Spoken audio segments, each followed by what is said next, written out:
नमस्कार मंडळी, श्री स्वामी समर्थ. स्वागत आहे तुमचं माझ्या यूट्यूब चॅनलवरती. आजचा दिवस तुम्हा सर्वांना खूप छान, सुखाचा, आनंदाचा आणि समाधानाचा जाऊ देत, हीच मी स्वामींच्या चरणी प्रार्थना करते आणि आजच्या या नवीन व्हिडिओला सुरुवात करते. पण त्या अगोदर तुम्ही माझ्या चॅनलवरती जर नवीन असाल तर चॅनलला पण लगेच सबस्क्राईब करा आणि कमेंटमध्ये श्री स्वामी समर्थ लिहायला अजिबात विसरू नका. आपल्या हिंदू धर्मामध्ये अन्नपूर्णा मातेचं खूप मोठं महत्त्व आहे.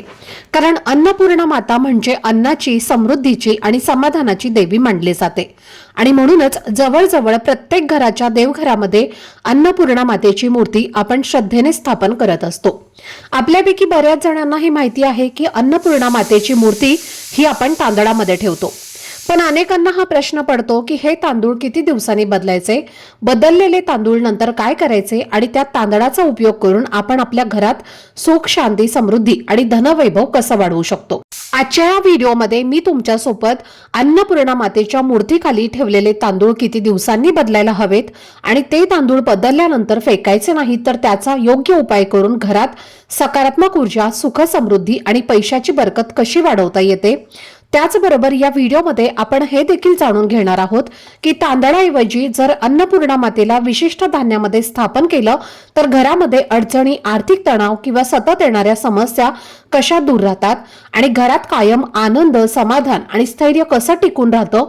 यासोबतच देवघरामध्ये अन्नपूर्णा मातेची मूर्ती नेमकी कुठल्या ठिकाणी ठेवावी, कोणत्या दिशेला ठेवणं शुभ मानलं जातं आणि अन्नपूर्णा मातेच्या बाबतीत आपण न कळत कोणत्या चुका करतो, ज्या टाळणं खूप गरजेचं आहे, याबद्दलची संपूर्ण सविस्तर माहिती आजच्या व्हिडिओमध्ये मी तुमच्यासोबत शेअर करणार आहे.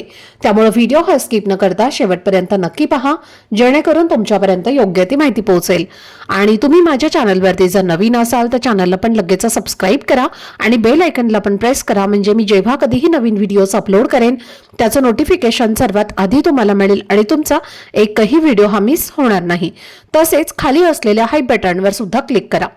तर पहा मंडळी, देवी अन्नपूर्णा म्हणजे अन्नधान्यामध्ये वास करणारी देवी आहे आणि ही देवी म्हणजे स्वतः माता पार्वतीच मानली जाते. म्हणूनच अन्नपूर्णा मातेची पूजा ही नेहमी अन्नधान्यानेच केली जाते.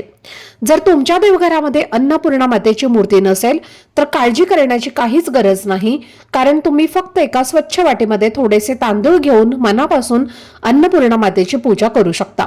आणि असं केल्याने सुद्धा अन्नपूर्णा मातेची पूजा केल्याचं पूर्ण पुण्य हे आपल्याला मिळतं. आता अनेक घरांमध्ये आपण पाहतो की अन्नपूर्णा मातेची मूर्ती तांदळामध्ये स्थापन केलेली असते, पण ते तांदूळ खूप दिवस बदलले जात नाहीत. हळूहळू ते तांदूळ ओले पडतात, त्याचे छोटे छोटे तुकडे होऊ लागतात, कधी कधी तर ते काळपट रंगाचेही होतात आणि तरी सुद्धा त्याच तांदळामध्ये अन्नपूर्णा मातेला ठेवलं जातं.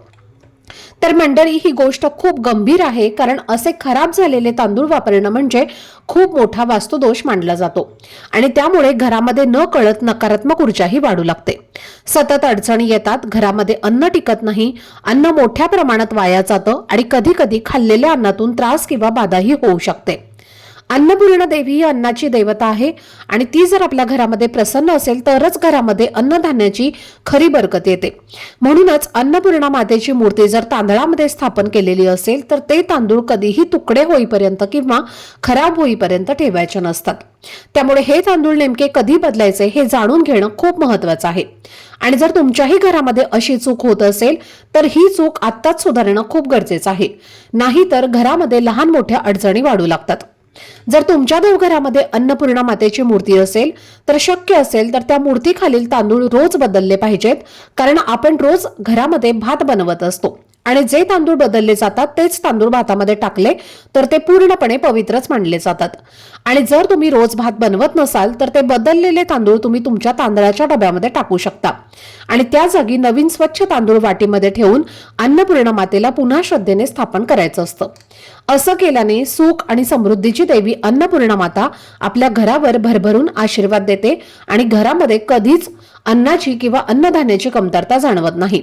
आणि जर काही कारणामुळे तुम्हाला दररोज तांदूळ बदलणं शक्य नसेल तर किमान आठवड्यातून एकदा, विशेषतः शुक्रवारी किंवा मंगळवारी तरी हे तांदूळ नक्की बदलावेत.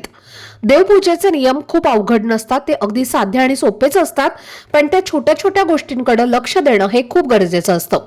कारण जर आपण देवघरामध्ये किंवा देवपूजेमध्ये न कळत अशा छोट्या चुका जर करत राहिलो तर घरामध्ये अडचणी येऊ लागतात. देवपूजेचं पूर्ण फळ आपल्याला मिळत नाही आणि मग नेमकं कारण काय आहे हेही आपल्याला समजत नाही. जेव्हा आपण अन्नपूर्णा मातेला तांदळामध्ये श्रद्धेने स्थापन करतो तेव्हा देवीची मूर्ती रात्रभर त्या तांदळामध्ये असते आणि त्यामुळेच ते तांदूळ हळूहळू पवित्र आणि अभिमंत्रित होतात. कारण त्या तांदळामध्ये अन्नपूर्णा मातेचा स्पर्श असतो, तिची कृपा असते, तिचा गंध आणि तिची सकारात्मक ऊर्जा सामावलेली असते. म्हणूनच हे तांदूळ आपल्या स्वयंपाकघरामध्ये जर आपण वापरले तर न कळत आपल्या मनामध्ये वाईट विचार येत नाहीत, नकारात्मक भावना दूर होतात, मन शांत राहतं, शरीराचं आरोग्य चांगलं टिकून राहतं आणि घरातील प्रत्येक व्यक्तीच्या जीवनामध्ये प्रगती होऊ लागते. हेच नाही तर त्या तांदळाच्या प्रभावामुळे घरातील सर्व लोकांमध्ये प्रेम, आपुलकी आणि एकोपा टिकून राहतो. घरात सतत भांडणं, तणाव किंवा मतभेद निर्माण होत नाहीत आणि घराचं वातावरण हे कायम प्रसन्न राहतं. म्हणूनच जर अन्नपूर्णा मातेला आपण देवघरामध्ये स्थापन केलं असेल तर त्या मूर्तीखालील तांदूळ रोज बदलणं खूप महत्वाचं आहे. आणि सगळ्यात महत्वाची गोष्ट म्हणजे ते बदललेले तांदूळ आपण रोजच्या स्वयंपाकघरामध्ये वापरले पाहिजेत. आपल्या घरामध्ये अन्नपूर्णा मातेचा फोटो लावणं देखील खूप शुभ मानलं जातं आणि त्याचबरोबर देवघरामध्ये अन्नपूर्णा मातेची मूर्ती श्रद्धेने स्थापन करणं फारच आवश्यक आहे. देवघरात अन्नपूर्णा मातेची मूर्ती ही शिवलिंगाच्या डाव्या बाजूला ठेवली पाहिजे, कारण असं केल्याने भगवान शंकर आणि माता पार्वती यांचा एकत्रित आणि विशेष आशीर्वाद आपल्या घरावर कायम राहतो. खरं तर अन्नपूर्णा माता ही वेगळी कोणी नसून साक्षात माता पार्वतीचाच अवतार मानली जाते आणि म्हणूनच शिवलिंगाजवळ अन्नपूर्णा मातेची मूर्ती ठेवणं हे अत्यंत पवित्र आणि फलदायी मानलं जातं. एकदा देवघरामध्ये अन्नपूर्णा मातेची स्थापना केली की त्याची रोज मनापासून पूजा झाली पाहिजे आणि त्याखाली ठेवलेलं धान्य किंवा तांदूळ हे रोज बदलले गेले पाहिजेत. कारण याच साध्या पण श्रद्धेने केलेल्या कृतीतून अन्नपूर्णा मातेची खरी कृपा आपल्याला प्राप्त होते.